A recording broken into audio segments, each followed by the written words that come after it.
ఈ సమాజంలో అమ్మాయిలను ఎలా చూస్తారో తెలుసా? ఇప్పుడు అమ్మాయి ఇంట్లో వాళ్ళు కాదన్నా గానీ ఆ పని చేస్తాననేసరికి ఇంట్లో వాళ్ళే తనకు శత్రువులవుతారు. ఇప్పుడు అమ్మాయి వాళ్ళకు నచ్చిన పని చేయాలంటే తనకు తానే శత్రువు అవుతుంది.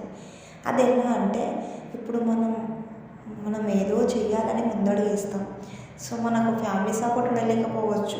హస్బెండ్ సపోర్ట్ కూడా ఉండలేకపోవచ్చు. కానీ మనం ఏదో సాధిస్తామనే మన కాన్ఫిడెన్స్ మనకుండాలి. సో, అది మనకు ఆడవాళ్ళకి ఇది ఒకటి ఉంటుంది తెలుసా అండి. అదేంటంటే ఎవరిని ఎదిరించి ఏది చేయలేము. మనకు నచ్చింది చేయలేము. వాళ్ళకు నచ్చింది చేసి వాళ్ళ సంతోషం మనలో చూసుకోవాలి తప్ప ఎప్పటికీ మనకంటూ ఒక హ్యాపీనెస్ అనేది మన సంతోషానికి తగ్గట్టు ఏదో చేయాలి అనే తపన మాత్రం అందరికీ ఉంటుంది. ఇందులో ఎంతమంది ఇస్తారనో కామెంట్ చేయండి. నచ్చినట్టయితే లైక్ చేయండి.